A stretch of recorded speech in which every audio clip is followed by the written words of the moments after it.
Apresentamos o teu servo nas tuas mãos, Senhor. Tenho certeza que tu já deste ao coração dele a palavra para esta noite, Senhor, que irá atingir os nossos corações, Pai. Que o teu povo agora seja como uma terra fresca, aberta e preparada para receber a tua palavra, Pai. Uma palavra forte e viva para ser fundamentada nos nossos corações, ó Deus. Senhor, tira toda a distração. Tira agora, Senhor, que os nossos corações sejam receptivos à Tua palavra, que a recebamos com tremor e temor, Pai, pois é algo que vem do Teu trono, Pai. Eu abençoo a vida do irmão Sandro em nome de Jesus. Amém.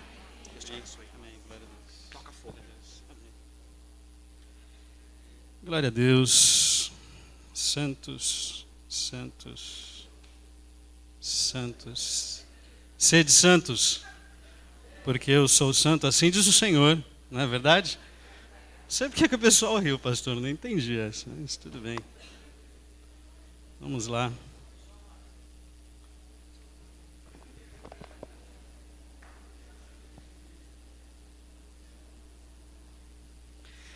Glória a Deus, amados. Vamos abrir as nossas Bíblias no Salmo 42.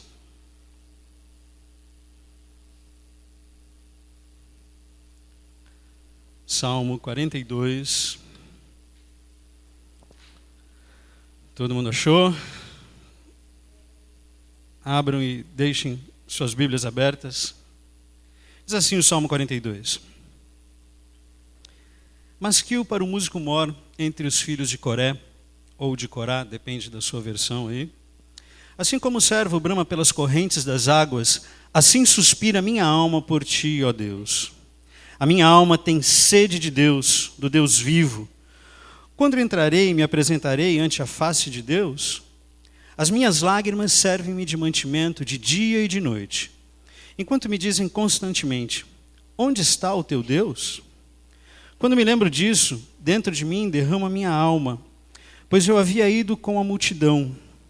Fui com eles à casa de Deus com voz de alegria e louvor, com a multidão que festejava. Por que estás abatido, ó minha alma? E por que te perturbas em mim?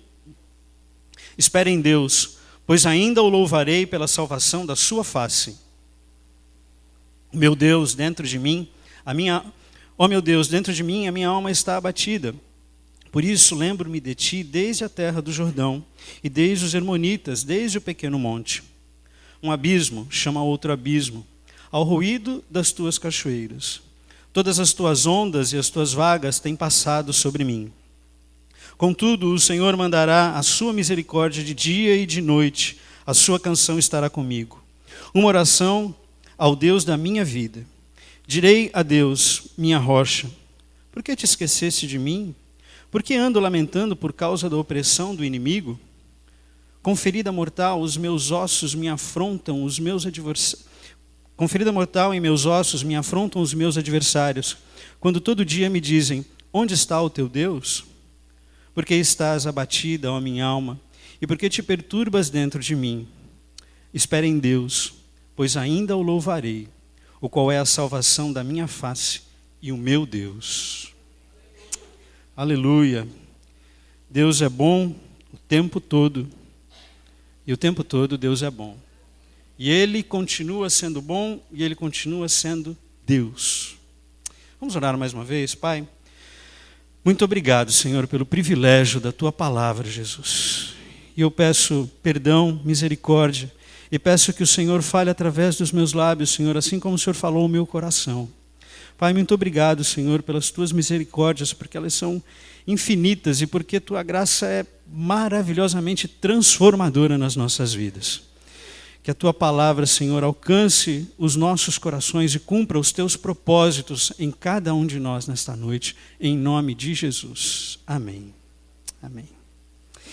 Esse salmo foi escrito pelos filhos de Coré, ou de Corá, como nós falamos, depende aí da sua versão. A família dos coraitas, como eles eram conhecidos. Eles eram muito antigos servindo no templo, servindo no tabernáculo. Eles eram responsáveis por muitas atividades, muitas atividades pela adoração e por atividades no templo. Mas as canções no templo, elas começaram na época de Davi, na época do rei Davi. Ele que instituiu a música na adoração dentro do templo. Até então não existiam as canções. Mas os salmos já estavam prontos, já estavam sendo escritos, preparados durante aquele período. E muitos dos salmos são dos filhos de Coré. Eles eram pessoas que amavam a Deus, que adoravam a Deus, que serviam a Deus e que serviam ao povo. Eles iam à frente do povo, conduzindo a igreja, as pessoas, conduzindo em adoração, cantando, como o salmista escreve aqui. Mas esse salmista, nesse exato momento, ele estava vivendo dias amargos. Ele estava vivendo dias difíceis. Apesar de ser um homem de Deus, apesar de ser um homem que louvava a Deus, apesar de ser um adorador, de ser um homem que servia a Deus com alegria e de todo o coração, ele estava vivendo dias difíceis. Ele estava vivendo ou passando por algum problema ou alguns problemas muito graves, por situações muito complicadas. E amados, eu e você somos filhos de Deus, certo? Muito além de criaturas, somos filhos de Deus. E os filhos de Deus passam por problemas graves. Os filhos de Deus passam por problemas difíceis. Os filhos de Deus passam por dificuldades. Os filhos de Deus se chateiam, se preocupam, se cansam, se desesperam. Nós somos filhos de Deus. Quantas famílias criam os filhos no caminho do Senhor, e quando eles chegam na adolescência ou na fase adulta, eles vão conhecer o mundo e se desviam dos caminhos de Deus, se desviam da igreja. E a gente, enquanto pai, se desespera. Eles se desviam da comunhão do Senhor. E os pais ficam o quê? Desesperados. Ficam se questionando, onde foi que eu errei? O que aconteceu? Por que está acontecendo isso? Eu fiz tanto e tantas coisas. Mas a culpa não é dos pais. Nós pais, muitas vezes nos esquecemos que a escolha, ela é individual. A escolha, ela é pessoal. Mas o pai sofre por isso. Quantos filhos se entregam aos vícios, à droga, à rebeldia, às vezes por más influências, por más companhias, ou porque querem se encaixar no contexto onde eles estão vivendo, e eles caem num abismo que leva para outro abismo, que leva para outro abismo, esquecem os caminhos do Senhor, e mais uma vez os pais sofrem, os pais choram, os pais se culpam, adoram a Deus com o coração machucado ou se sentindo culpado muitas vezes. Outros enfrentam enfermidades, doenças complicadas, doenças do corpo, doenças da mente, doenças do coração. Uns enfrentam câncer, dor nos ossos, enxaquecas, problemas de visão, dor na coluna, não podem andar direito, não podem fazer isso, não podem fazer aquilo, enfrentam depressão, síndrome do pânico. Servos de Deus, filhos de Deus, que enfrentam dificuldades. E eu e você somos filhos de Deus e enfrentamos dificuldades. Outros perderam o emprego, estão desempregados, viviam bem, tinham a sua vida estabilizada dentro dos seus padrões e viviam debaixo da bênção de Deus. Não que a perda do emprego seja não estar debaixo da bênção de Deus, a gente vai até falar sobre isso daqui a pouco. Nesse salmo Deus usa tudo para nos abençoar, mas a gente fica meio perdido, né? A gente fica, caramba, por que eu estou nessa situação? Por que eu estou assim? Mas Deus usa todas as coisas para nos fazer crescer. Ele permite circunstâncias amargas, situações difíceis, porque Ele quer nos fazer crescer. Deus tem um propósito bom, Ele sempre tem um propósito muito bom. E essa dificuldade que você está enfrentando, esse momento difícil na sua vida, talvez seja uma dívida que você entrou e ela só parece crescer, né? As parcelas do carnê parece que só aumentam, nunca diminuem, né? Eles vêm até numa letrinha maior assim, para o valor ficar bem estampado para você. Talvez você tenha entrado desavisadamente e isso te aperta a cabeça, te aperta o coração, te deixa de cabeça pesada, preocupado. Você fica pesada no seu travesseiro toda noite, você dorme junto com isso. Talvez seja um pecado que você tenha cometido ou que você continue cometendo.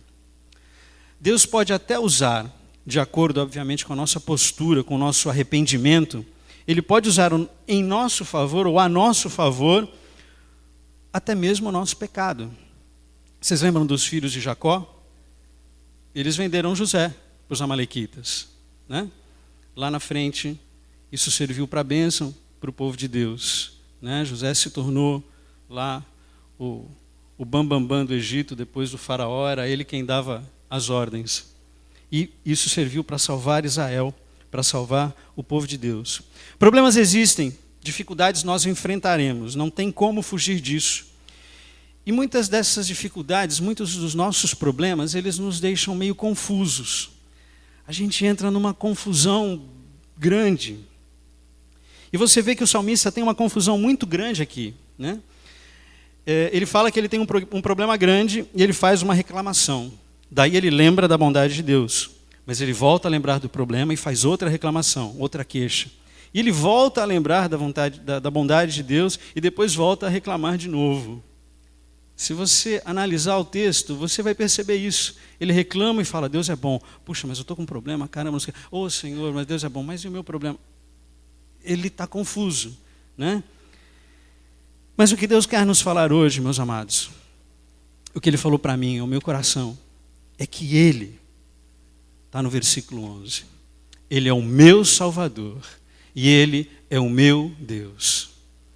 Independente de qualquer problema que nós veremos que o salmista contou aqui, a gente termina dizendo que Ele é o meu Salvador e Ele é o meu Deus.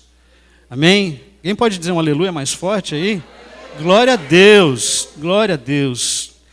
No meio do Salmo, no versículo 6, você pode ler ali, sinto abatida dentro de mim a minha alma. Lembre-me, portanto, de ti nas terras do Jordão e no monte Hermon e no outeiro de Mizar. No versículo 6 ele pergunta para si mesmo, por que minha alma está abatida? Por que ela se perturba dentro em mim e espera em Deus? Eu ainda vou louvá-lo pela minha salvação.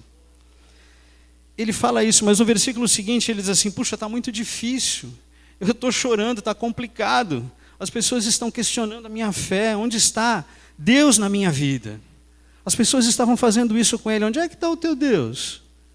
Você está aí passando por problemas? Né? A gente vive isso. Às vezes a gente vive isso dentro da nossa casa, com familiares que ainda não se entregaram a Jesus, e eles falam, onde é que está o teu Deus? Mas você está passando por isso? Como? Né? E o salmista está vivendo isso, ele está vivendo esses altos e baixos na fé. E são sentimentos que geralmente aparecem na vida da gente quando a gente está passando por grandes problemas. A gente começa a ficar naquela montanha russa, né? Puxa, eu estou com fé. Ah, mas é agora? Não, será que vai dar? Não, eu sei que Deus vai me ajudar. Puxa, mas não está acontecendo. Ô Senhor, nós vivemos esses altos e baixos da fé. Qual era o problema que o salmista aqui estava enfrentando? Bom, ele disse que ele estava passando por um deserto. Ele fala aqui no versículo 1 e 2, como suspira a corça pelas correntes das águas, assim por ti, ó Deus, suspira a minha alma. A minha alma tem sede de Deus, o Deus vivo. Quando irei e me verei perante a face de Deus? Muitas vezes nós interpretamos o versículo 1 e 2 como algo muito positivo. Tem até um cântico. Eu falei com a Luciana, antes da gente vir para casa, sobre o cântico, mas eu não vou nem arriscar cantar aqui, porque em casa com ela já foi feio para mim, aqui vai ser pior ainda. Mas a gente analisa isso como algo muito positivo, esses dois versículos como algo muito positivo. Poeticamente falando até mas o salmista aqui, ele está falando de uma experiência muito difícil. Ele estava passando por um vale, ele estava passando por um problema muito grande. E ele fala, assim como uma corça anseia por águas quando está no deserto, assim a minha alma suspira e precisa de Deus. Nós sabemos que o deserto é um lugar de escassez, o deserto é um lugar de necessidades, o deserto é um lugar onde a vida não está indo muito bem. No deserto é um lugar onde a vida não está muito sob controle. No deserto há escassez de quê? De água. E ali na Palestina, esses homens que viveram aqui nesta época, na época em que foi escrito o Salmo, eles deveriam ter visto muitas vezes os servos se perderem no deserto. Servos, gazelas, animais, corças, né? E os animais procuram o quê? Desesperadamente por fontes de águas. Por quê? Porque se não beber, ele sabe que ele vai morrer. E o salmista está fazendo essa analogia aqui, essa comparação. Ele está passando por um deserto, por um tremendo de um problema, e as pessoas estão questionando, as pessoas estão duvidando do seu ministério, estão duvidando da sua fé, as pessoas estão falando onde é que está Deus na sua vida, e por causa do problema que ele estava enfrentando. E ele fala, eu preciso de Deus, porque senão eu vou morrer. E eu te pergunto, você já se sentiu assim? Você já passou por algum momento onde você fala, eu preciso muito de Deus, eu não estou conseguindo ter forças para ir buscá-lo, para orar, para andar atrás dele, para buscá-lo, mas eu sei que eu preciso de Deus.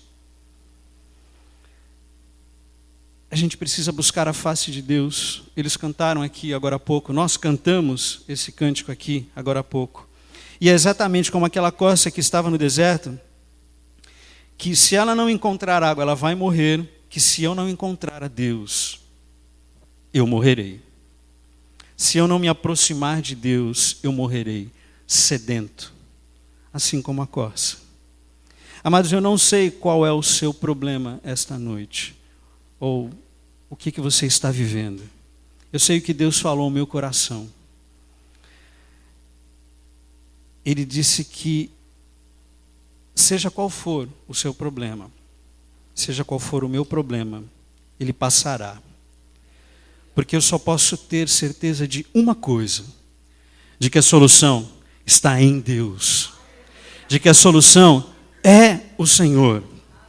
Não adianta a gente correr de Deus nessas circunstâncias, na hora dos nossos problemas. Está difícil, está complicado, eu não sei o que fazer, eu não tenho força para buscar a Deus. E não adianta eu fugir de Deus nessas horas, não adianta a gente se afastar das pequenas famílias, não adianta a gente se afastar dos cultos, se afastar da comunhão dos irmãos, dos amigos em Cristo, não adianta a gente declarar que a nossa fé morreu. Você já ouviu alguém falar isso? É triste, eu já ouvi. A pessoa diz, eu não tenho mais fé. Tamanha dificuldade que ele está passando, tamanho o problema, o deserto, e ele diz, eu não tenho mais fé. Não adianta nós fugirmos de Deus, porque o nosso Deus, ele é poderoso. O nosso Deus, ele é imutável. O nosso Deus, ele é grande. Ele é Jeová Rafá, que cura toda e qualquer dor. Ele é o Tsidkenu Yahvé, que é a nossa justiça. Ele é o Jeová Jiré, que supre todas as nossas necessidades. Ele é o Deus vivo a quem nós amamos. Ele é, sempre foi e sempre será. Não me peçam para explicar isso. Eu jamais vou conseguir entender, nós jamais conseguiremos entender. Mas Ele é. Ele não foi, Ele não começou, está sendo e será. Ele é. Deus é poderoso. E a cada dia mais nós temos que nos aproximar dEle. Quanto mais a situação nos aperta, mais próximo de Deus eu tenho que ficar.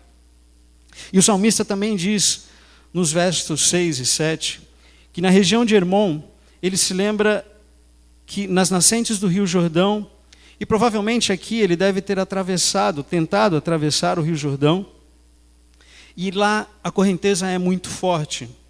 Estudando um pouquinho a gente sabe disso. E ele caminhou por aquelas pedras, provavelmente pedras lisas, e ele deve ter escorregado.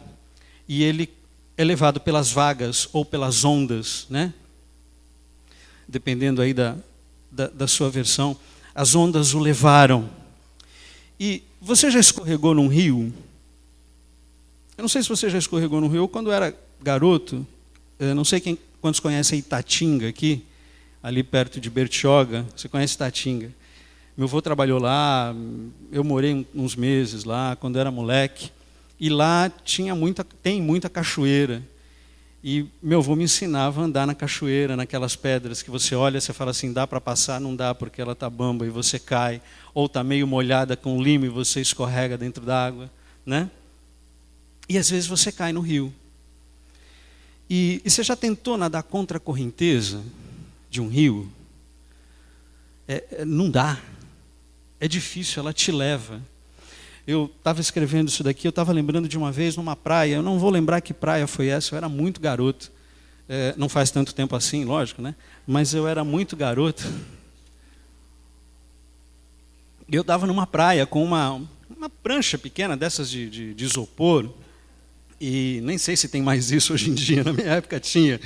E eu estava na praia e não sei por que cargas d'água a correnteza me levou. E eu comecei a ficar desesperado, a bater pé, bater braço, e eu não conseguia sair daquele caminho. E eu olhava, lá na beirada tinha um bombeiro.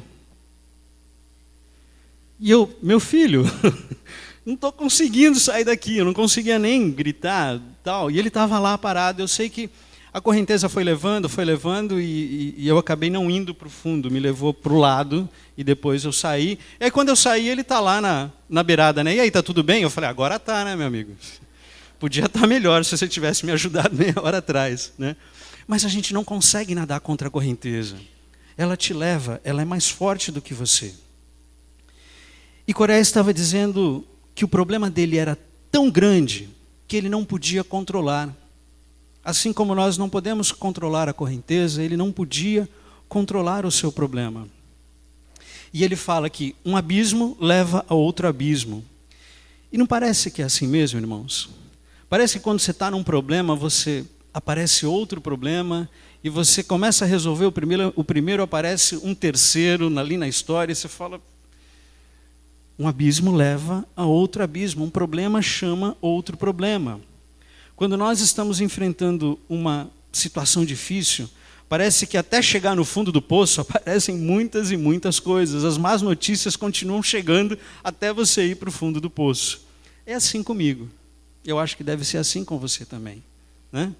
Foi assim a experiência do filho de Coré. Ele estava enfrentando aquela situação, aquele problema, e a situação estava muito difícil.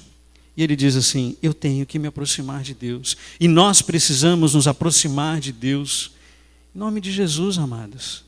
Mas esse aproximar de Deus é muito mais do que vir aqui à igreja, do que ouvir os cânticos, do que ouvir alguém pregar, Não, é andar ao lado dele, é viver aos pés dele, é viver com ele como prioridade nas nossas vidas. Ali estava um homem dizendo que a vida dele estava num caos e ele precisava estar próximo de Deus. E a palavra abismo aqui, no hebraico, é a mesma palavra utilizada lá em Gênesis 1:2, que diz que o Espírito de Deus pairava sobre a face do abismo, ou sobre a face do caos. Gênesis 1 diz assim, no princípio Deus criou os céus e a terra. A terra, porém, era sem forma e vazia, e o Espírito de Deus pairava sobre a água, ou pairava sobre o abismo, conforme aí a sua tradução. A palavra abismo aqui é caos, é confusão, é problema. Mas se você olhar em Gênesis 1, vai perceber que a partir do verso 3, Deus vai colocar a casa em ordem. Deus vai ajeitando as coisas, vai colocando os pingos nos is. A escuridão dominava o universo. E a primeira providência de Deus foi o quê? Que haja luz. E houve luz, né? Pela palavra de Deus, houve luz. Eu fico imaginando quão fantástico deve ter sido isso. Eu não sei, quando chegar lá no céu, é que a gente não vai pensar em mais nada disso, mas eu queria pedir, Deus, dá para passar um filmezinho de como é que foi esse negócio? Porque você imagina, ele falou assim, haja luz. E houve luz. Por isso que esse homem, que se lembra aqui da corça, ele fala, eu preciso de um Deus, assim como ela precisa da água. Eu preciso me aproximar de Deus, porque se tem alguém que pode colocar em ordem a minha vida, pode resolver os meus problemas, pode resolver os seus problemas, esse é Deus. Eu não vou conseguir, Mas eu sei alguém que pode. E esse alguém é Deus, e eu preciso dele, eu necessito dele. Ele vai colocar ordem no caos das minhas lutas, da minha vida, do meu casamento, dos problemas na minha empresa, dos problemas com meu filho, com meus filhos, com seja lá qual for o seu problema. Deus é capaz de resolver. Ele é o Senhor quem dá ordem a todas as coisas. Amém? Aleluia. Porém, naquela dor profunda que o salmista aqui estava vivendo, naquela dificuldade grande, ele estava sofrendo pressão emocional, pressão espiritual, pressão material, e essa pressão causa tristeza, causa agonia, causa dor, e essa dor pode causar depressão. No verso 3 ele diz assim: minhas lágrimas têm sido meu alimento dia e noite. E por que ele chora? Por que ele chora? Porque perguntam para ele: onde está o teu Deus? Os amigos ou quem estava perto o questionava: aonde está o teu Deus? Eu imagino, ele devia ir para a igreja todo domingo, né? Ou ia nos cultos do meio de semana, nas pequenas famílias lá da época, tal. E está passando por um problema, e os amigos de trabalho ou da padaria: e aí, mano, onde é que está o seu Deus? Você não vive aí dando uma de crente agora? E ele diz que minhas lágrimas têm sido meu alimento dia e noite. Ele entrou por causa da tristeza, ele entra nessa pergunta, por causa da incredulidade que entrou no seu coração, ele começa a entrar num círculo vicioso de lágrimas. E às vezes isso entra no nosso coração. Você está passando por um problema e você começa a ficar angustiado, agoniado, com dor. E aquilo começa a se tornar um círculo vicioso. Em vez de ser um círculo virtuoso, ele é um círculo vicioso. Você começa a chorar, e você entra naquela depressão, naquele desespero. Ele está aqui muito deprimido, ele chora. E porque ele chora, ele fica mais triste ainda. E aí ele se questiona: será que Deus me abandonou? Será que é verdade que ele me deixou? Será que ele realmente não cuida de mim? Você já perguntou? Você já sentiu isso? Você já falou essas frases? Eu já falei. Não me glorio disso, mas eu já falei. Onde é que está Deus nessa história? Porque parece que eu estou sozinho. Por quê? Qual de nós nunca viveu isso? Quem nunca viveu algo assim? Talvez você esteja experimentando isso hoje. Talvez você esteja aí sentado pensando: caramba, é isso. Eu estou assim. Isso está vindo no meu coração. Eu estou nesse ciclo de lágrimas que afeta a minha saúde física, a minha saúde emocional, a minha saúde espiritual, afeta o meu convívio com a minha família, com a minha igreja, no meu trabalho. Ufa! E com tudo isso, ele estava num momento em que ele queria Deus. Ele fala aqui que ele deseja a Deus, mas ele não estava procurando a Deus como deveria. Ele queria, mas ele estava entregue à sua dor. E às vezes a gente espera muito mais de Deus quando a gente precisa dar só um passinho. A gente vive do passado, né? Mas no passado eu vivia na igreja de domingo a domingo. Eu pregava, tocava, fazia o dízimo, entregava boletim na porta, abria lá, colocava água no bebedouro. Não a água para as mulheres, a outra água lá, mas para todo mundo. Minha mulher não toma mais água aqui nessa igreja, em nome de Jesus, né? Mas às vezes a gente vive do passado. Eu fiz isso. Por que agora eu estou vivendo essa situação? Porque Deus quer me transformar agora. Ele pode ter me transformado no passado, mas Ele quer me transformar agora. Ele quer me transformar hoje. E por isso Ele vai permitir que eu passe por isso, que eu passe por esse problema, que eu experimente essa realidade que causa muitas vezes ansiedade, causa dor, causa insegurança. Eu não sei o que pode estar gerando o que você pode estar vivendo nesse momento e se isso está gerando esses sentimentos em você. Talvez você possa estar vivendo algo complicado. Talvez você esteja sentindo isso, essa diferença onde eu preciso buscar a Deus, mas eu não consigo buscar a Deus. E aí eu deixo para amanhã. Amanhã eu resolvo isso. Amanhã eu oro. Amanhã eu estarei melhor. Amanhã as coisas serão diferentes, né? Só que Deus pode me levar daqui a pouco. Posso nem terminar esse sermão aqui e Deus me levar. Ia ser uma bênção, né? Já pensou? Paulo diz que o viver para mim é Cristo e o morrer é lucro, né? E como diz um pastor amigo meu, Davi Sestavo, homem de Deus, ele fala assim: eu não tenho medo de morrer, só não tenho pressa, né? Só não tenho pressa. Quando tiver aqui, não tenho medo não. Outra realidade que ele enfrentou é que essa tristeza, essa dor, esse estado de caos que ele vivia, pode tirar de nós a vontade de celebrar. Nos versos 3 e 4, ele fala isso.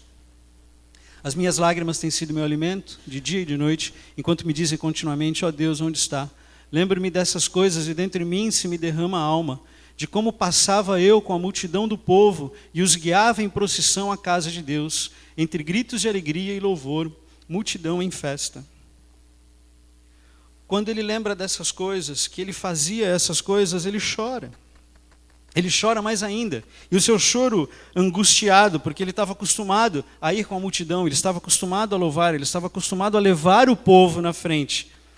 Estava à frente do povo, para a casa de Deus, com cânticos de alegria, de ações de graça. E hoje ele está em lágrimas. E aquelas dores, aquelas lágrimas, tiram daquele homem a vontade de celebrar, tiram daquele homem a vontade de adorar, a vontade de estar em comunhão. Ele sabia que a solução estava em Deus, que assim como a corça precisa das águas, ele precisava se aproximar de Deus, senão ele morreria. Mas a pergunta, onde está Deus em sua vida, acabou com ele. Uma pequena pergunta, onde está Deus em sua vida, minou a fé desse homem. E aí vem as lágrimas, sem vontade de adorar, sem vontade de buscar a Deus. O que acontece? Ele entra no círculo da murmuração. Será que a gente não murmura? Os versos 8 e 9, ele diz assim: contudo, ó Senhor, durante o dia me concede a sua misericórdia, e à noite comigo está o seu cântico, uma oração ao Deus da minha vida. Digo a Deus, minha rocha, por que te olvidaste de mim? Porque hei de andar eu lamentando sob a pressão dos meus inimigos? Primeiro ele fala: concede-me, Senhor, o teu amor e a tua misericórdia de dia, e de noite esteja comigo a tua canção. E a minha oração ao Deus que me dá vida. Mas no verso 9 ele desce: direi a Deus, minha rocha, por que te esqueceste de mim? Por que devo sair lamentando sobre a opressão dos meus inimigos? No verso 10 ele diz: até os meus ossos se desfazem, quando os meus adversários me insultam, dizendo: aonde está o meu Deus? Primeiro ele confessa ao Senhor, faz uma oração: me dá o teu amor fiel e seja comigo, seja a minha canção. E daí a oração se transforma numa murmuração. Vocês querem ver uma coisa que é muito difícil, por mais engraçado que pareça, é nós orarmos, fazermos uma oração só de adoração. Experimenta fazer isso, a gente fazia de vez em quando. Vamos orar, só adore a Deus nessa oração. A pessoa começava a orar dali um pouco: Senhor, me dá isso, me faz aquilo, né? É difícil, a gente acaba naturalmente entrando nesse círculo, né? E infelizmente a gente também entra no círculo da murmuração. Por que esqueceste de mim? O que eu fiz para merecer isso? É aquela história do mérito que a gente já falou agora há pouco, né? É uma história tão perigosa, né? Puxa, Senhor, eu sou pastor dessa igreja há 20 anos, por que isso está acontecendo comigo? Quantas vezes eu fui ao monte, quantas pessoas com quem eu já orei, já ajudei, eu jejuei, fiz e aconteci, e hoje está acontecendo comigo, por quê? A gente não tem mérito, não.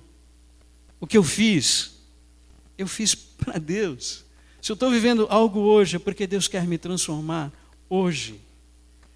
Tantas vezes, amados, uma pessoa que está assim, fica triste, abatida, machucada, enferma, e troca a oração pela reclamação. Nós trocamos a oração pela reclamação. Nós murmuramos muito facilmente. Vocês querem ver uma coisa? Puxa, hoje está calor, né? Ai, não aguento o calor. Ai, que frio hoje, caramba. Que chuva, vou trabalhar na chuva, como é que... É ou não é? A gente não faz isso? Aí tem um dia ou outro no ano lá que você não reclama, aí você fala, não, vou reclamar hoje porque não está nem sol nem calor, não vou ter do que reclamar, eu vou, né? Às vezes a gente até fala com Deus no meio da nossa reclamação, mas a gente não ora. A gente reclama de Deus, reclama da situação, reclama do momento, reclama da vida. Às vezes a gente pede até a própria morte. Tem gente que pede até a própria morte. Tudo isso porque nos versos 9 e 10 ele demonstra que ele está com uma fé abalada. Ele tem fé, mas ele está com a sua fé abalada. Ele é normal como eu e como você.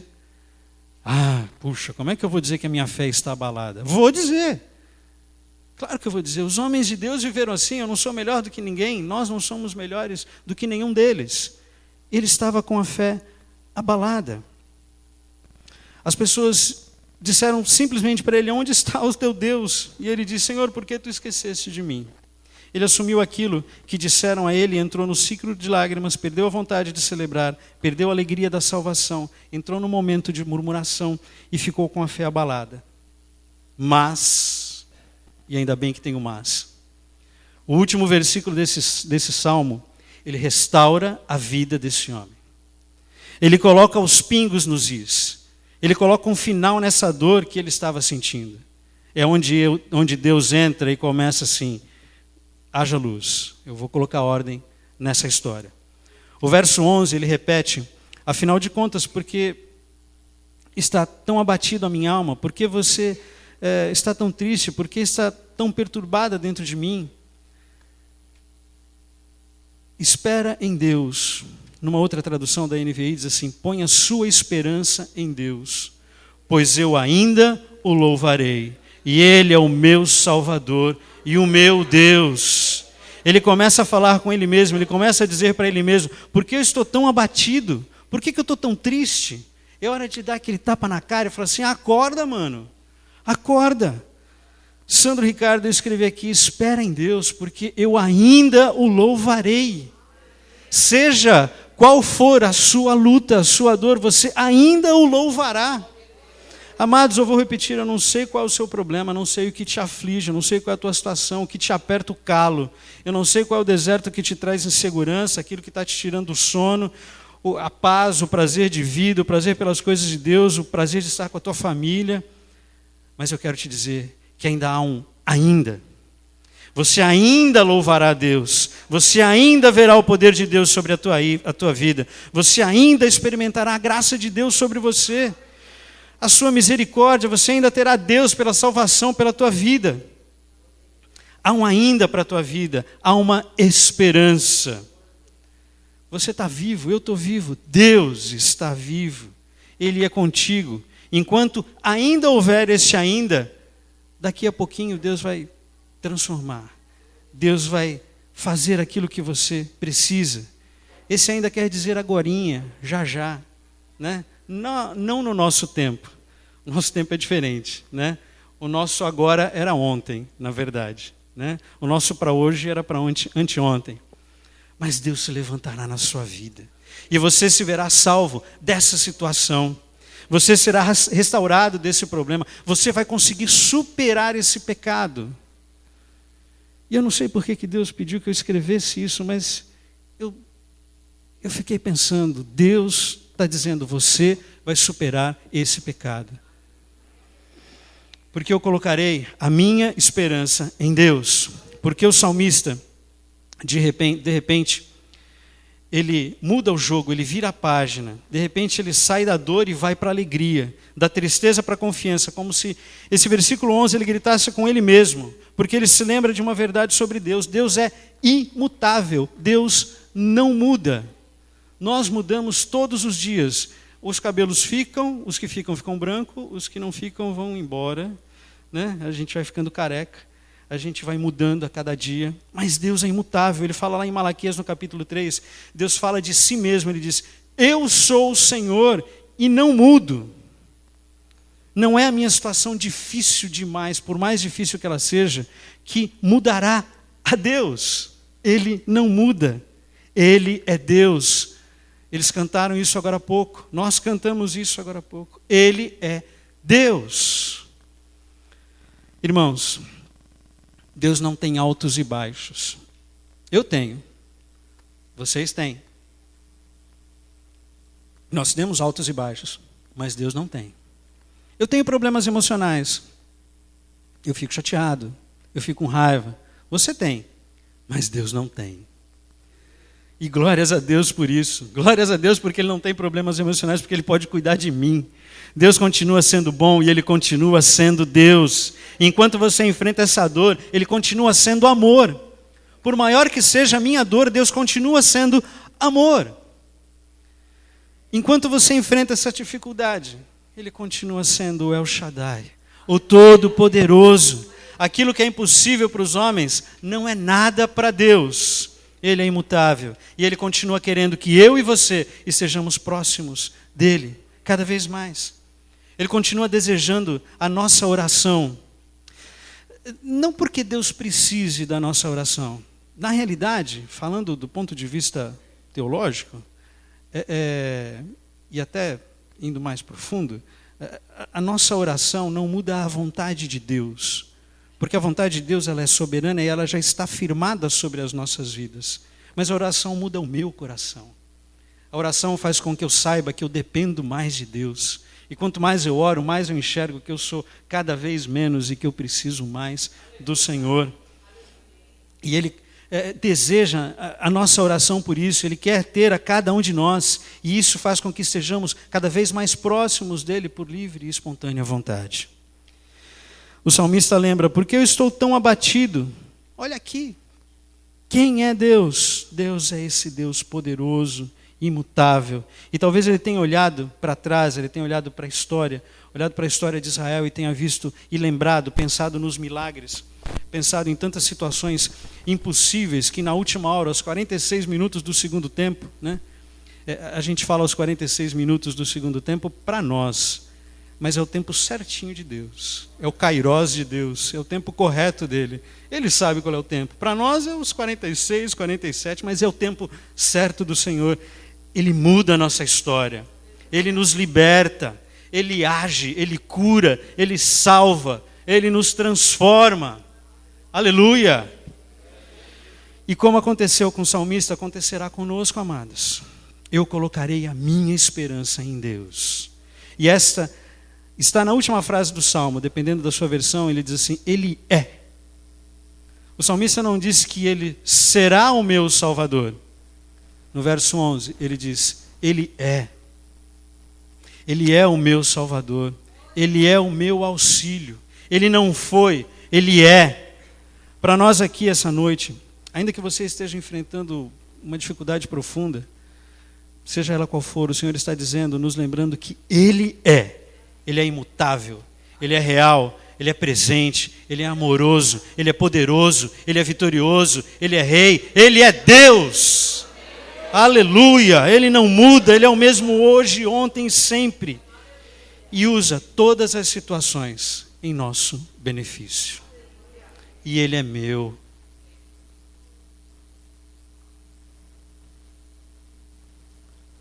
O filho de Coré lembrou: Ele é meu. Tudo isso porque Ele é o meu Deus. Ele está ao meu alcance. Ele está ao nosso alcance. Eu posso dizer: Ele é o meu Deus. E glórias a Deus por isso. E Deus é meu, não no sentido de posse, não no sentido de que Ele é o meu Deus, agora Ele é meu, vou colocar Ele aqui na minha gaveta, é só meu, não empresto para ninguém, não dou, não mostro. Ele é meu. Não, não é isso. Ele é meu no sentido de que eu posso me aproximar dEle. Ele é meu no sentido de que eu posso dizer que Ele é o meu Deus, que Ele é meu Pai, e andar aos pés desse Deus. Ele é o meu Deus, Ele é o nosso Deus. Amados, Deus é tão bom, Ele é tão excelso, Ele é tão sublime, poderoso, grandioso, gigante, que se Ele quisesse, nós não saberíamos, senão não consigo ler, nós não saberíamos que Ele existe. Ele é um Deus tão soberano que a nossa mente não consegue conceber a Deus. Nós não conseguimos imaginar Deus. Nós não conseguimos entender a Deus. Às vezes lá atrás, no começo, eu falo assim, vamos brincar de ficar louco, né? Quem é a mãe de Deus? Quem é o pai de Deus? Quando ele nasceu? A nossa mente ela é finita, né? Nós temos um meio, nós temos um início, um meio e um fim. Então nós somos finitos. Deus não é. Eu não vou conseguir nunca conceber a Deus, a grandiosidade do Senhor. E a ciência diz que o universo é infinito, né? Pastor que gosta aí desses assuntos, o universo é infinito. A ciência diz isso. Aí a Bíblia me diz que o universo cabe na palma da mão do meu Deus. Ele é infinito. Ele é grandioso. E apesar dele ser tão grandioso, e apesar dele ser tão poderoso, Ele é meu e Ele é seu. Ele habita em nós, na pessoa do Espírito Santo. Ele habita em nós por quê? Porque Ele nos quer. Ele quer a cada um de nós. E aí, por que eu estou tão triste? Por que minha alma está tão abatida? Espera em Deus. Eu ainda o louvarei. E Ele, meu Deus, meu auxílio, meu refúgio, meu Salvador, me livrará, me curará, me salvará. Ele é o meu Salvador. Está na última linha do Salmo. E sempre que a gente pensa em salvação, a gente pensa escatologicamente, né?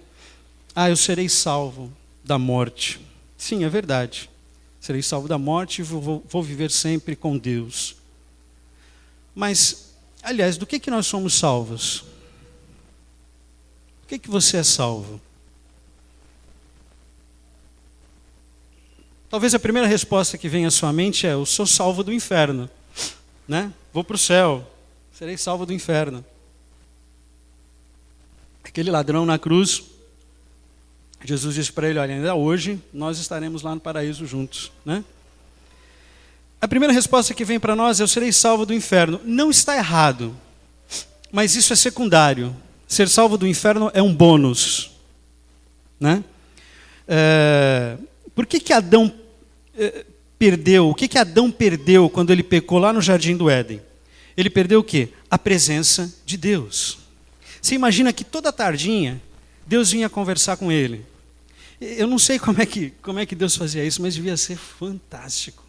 Adão estava lá, vendo lá o seu esporte, e Deus chega, né? Eva já ia lá fazer um bolinho de chuva, fazer um cafezinho, e eles sentavam e conversavam, e Deus falava dos seus propósitos, e Adão falava lá do que ele estava vivendo. Lógico, eu só estou brincando aqui, mas era verdade que Deus falava com eles. Deus estava lá com eles. E o que Adão perdeu quando pecou? Ele perdeu a presença de Deus. A primeira coisa que Adão fez depois de pecar foi falar assim: Deus está vindo aí. Caramba, ele me achou, né? Ele quis se esconder, ele falou: Deus está vindo aí, e a coisa pegou. Adão perdeu a comunhão, a presença de Deus, e por isso ele foi expulso do Éden. E já no capítulo 3, o Senhor disse para Eva que o filho dela teria o calcanhar picado pela serpente, mas esmagaria a cabeça da serpente. E esse filho, a palavra filho aqui no hebraico, ela não dá a ideia de um próximo filho de Eva, ou da descendência imediata de Eva, mas seria um descendente de Eva, e a saber, Jesus Cristo. Ele é quem esmagaria a cabeça da serpente, e ele é quem esmagou a cabeça de Satanás. Então, do que nós somos salvos, então, escatologicamente falando? Nós somos salvos da ausência de Deus. Nós somos salvos da distância de Deus. E, por isso, nós poderemos viver com o Senhor eternamente. Nós estaremos próximos de Deus. Essa é a nossa salvação, estarmos próximos do Senhor novamente. Por isso eu posso viver com Deus para sempre. Isso é bonito hoje, mas o salmista aqui, ele fala algo que está mais próximo do nosso dia a dia. O salmista ele não estava pensando escatologicamente. Eu até posso analisar isso hoje, mas ele ali, ele não estava escrevendo isso, ele não estava tendo essa visão. Ele estava lembrando do deserto em que ele estava enfrentando, que se ele não encontrasse Deus, ele ia morrer, que ele estava passando lá pelas ondas, naquela correnteza que o levavam e o deixavam sem controle, onde os seus problemas estavam tomando conta da sua vida, faziam com que ele duvidasse de Deus, que as pessoas duvidassem do seu caráter, da sua fé, que as pessoas perguntassem onde está seu Deus. Ele estava pensando numa situação desta vida, e ele olha para essa vida e fala, e olha para esses problemas e diz: eu vou esperar em Deus, a minha alma não vai mais ficar abatida, a minha alma não vai mais ficar perturbada, porque Ele é o meu Salvador. Ele termina aqui, o versículo 11, dizendo isso, e o Senhor quer ser o meu e o seu Salvador, diante de qualquer situação que você esteja vivendo, diante de qualquer situação que esteja te afligindo. Deus é o único do universo que Ele é capaz de transformar desgraça em bênção. Ele é capaz de transformar aquilo que é mais feio, que é o mais horrível, em algo bonito, em algo belo, em algo que vai servir para a honra e para a glória do nome dEle. Esse é o nosso Deus. E no versículo, no meio do Salmo, o salmista já tinha falado sobre isso, mas no final, ele continua reclamando, mas no último versículo ele repete e termina com meu Deus e ponto. Olha aí na tua Bíblia. Depois da palavra Deus está escrito ponto. A gente tem que ficar nessa página. Eu não tenho que murmurar, eu não tenho que temer, eu não tenho que deixar a tristeza me dominar, eu não tenho que ficar incomodado, eu não tenho que ficar incomodado com as mentiras que estão falando sobre mim. Deus é meu Salvador, Deus é o meu Senhor, Ele é Deus e ponto. Ponto final. Eu não cairei na tentação de duvidar de novo. Deus restaurou a fé do salmista e Ele vai restaurar a minha fé, Ele vai restaurar a nossa fé. Ele é o nosso Deus. Eu e você, amados, concluindo, nós temos que ficar nesta página. Nós temos que entrar nessa página e ficar nela de verdade. Nesse trecho, nós temos que fechar com Deus, se quisermos ultrapassar os desertos das nossas vidas, se quisermos superar as ondas, nós temos que nos acalmar a nossa alma, acalmar o nosso coração e reconhecer que o nosso Salvador, que o nosso Deus, Ele está vivo e Ele está conosco, no controle de todas as coisas, no controle de todas as circunstâncias das nossas vidas. E Ele fará isso para quê? Para o nosso bem. E qual é o nosso bem? Só para a gente fechar. Está lá em Romanos 8, 29. Nosso bem não é um emprego novo, maravilhoso. O nosso bem não é aquela casa linda e maravilhosa. Nosso bem, como está lá em Romanos 8, 29, é conhecermos, sermos e vivermos a imagem de Jesus nas nossas vidas. Esse é o nosso bem. Então, amados, vamos deixar Deus trabalhar. Deixa Deus trabalhar aí na sua vida. Deixa Deus trabalhar. Deixa. Descansa nele. Tem coisas que nós não precisamos entender. Nós precisamos apenas descansar. Porque Ele é o meu Salvador. E Ele é o meu Deus. Ele é o nosso Salvador. E Ele é o nosso Deus. Amém? Amém. Aleluia. Glória a Deus. Glória a Deus. Se os irmãos pudessem vir aqui ministrar, eu queria orar com você. Eu queria orar com você que talvez ainda não tenha entendido ou ainda não tenha reconhecido esse Deus, esse Jesus, como Senhor da sua vida. Como alguém que te ama infinitamente.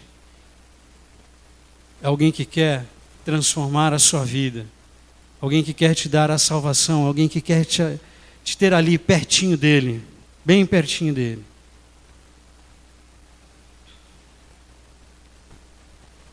Vamos ficar em pé.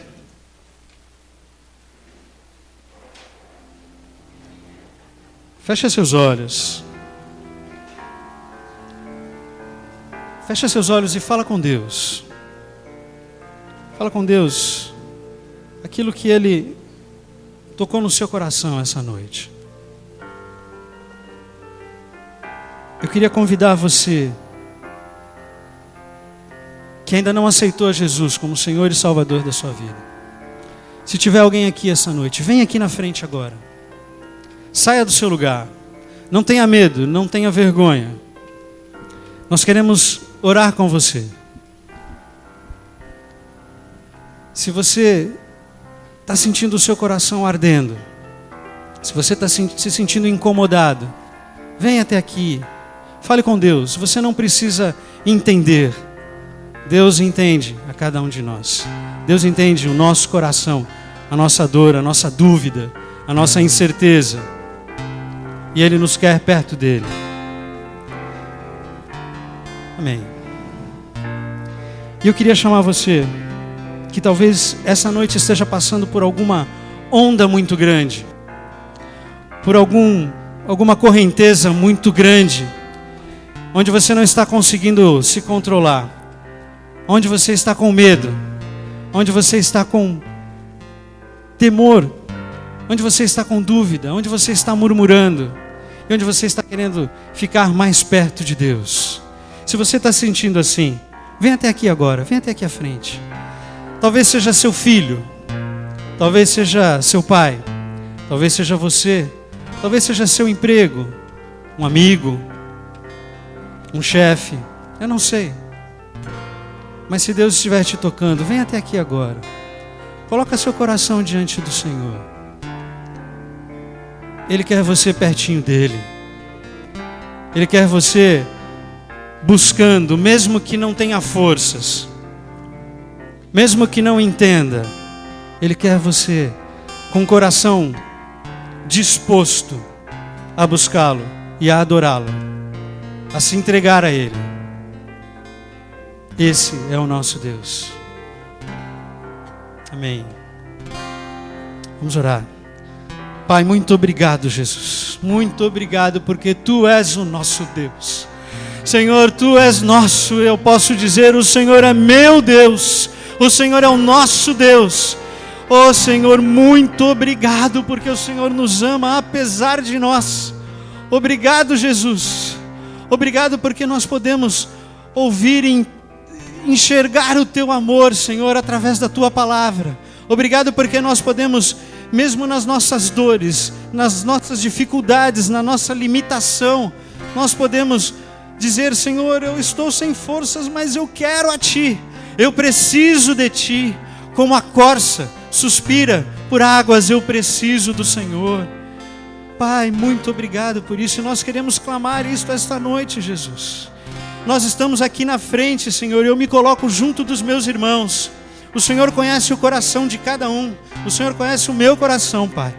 E o Senhor sabe por tudo aquilo que estamos passando, pelas lutas, pelas ondas e pela correnteza que quer nos levar, Jesus. Mas nós queremos buscar e andar nos Teus caminhos, Jesus. Pai, nos livra, nos salva, nos cura. Senhor, nos restaura a alegria, Senhor. Pai, nos restaura a fé, a firmeza, a certeza de que o Senhor está cuidando de nós, Pai. Senhor, conforta os nossos corações, conforta o coração do meu irmão, da minha irmã aqui esta noite, Jesus. Senhor, traz a alegria, a certeza de que o Senhor está no controle, de que o Senhor é soberano sobre todas as coisas, que o Senhor é imutável, que o Senhor não muda, que o Senhor é poderoso para fazer infinitamente mais do que aquilo que pedimos e do que aquilo que pensamos, pois Tu és o nosso Deus. Senhor, aleluia, louvado seja o Teu nome, Jesus. Derrama, Senhor, o Teu Santo Espírito sobre nós. Passeia no meio do Teu povo, nos nossos corações. Nos invade, Senhor, com a alegria, com a certeza de que o Senhor está no controle das nossas vidas. Pai, eu não sei o problema do meu irmão, da minha irmã esta noite. Eu sei do meu e o Senhor sabe. Mas eu sei que o Senhor conhece o coração de cada um aqui esta noite. E eu clamo pela Tua igreja. Eu clamo, Senhor, pelos Teus filhos. Pai, somos Teus filhos, Senhor, e carecemos de Ti infinitamente. Abençoa o coração, a vida de cada um aqui esta noite. dos irmãos que estão aqui na frente, dos que estão aqui nessa igreja. Senhor, vai nos abençoando, vai restaurando em nós o primeiro amor, vai restaurando em nós a alegria, a fé, a certeza. E coloca nos nossos lábios, Senhor, o tempo todo, a certeza de que Tu és o nosso Deus, de que Tu és o meu Deus. Aleluia, aleluia, louvado seja o Teu nome, Senhor, em nome de Jesus. Amém, Senhor, e amém, Jesus, amém. Aplauda o Senhor bem forte, porque Ele merece. Aleluia, aleluia.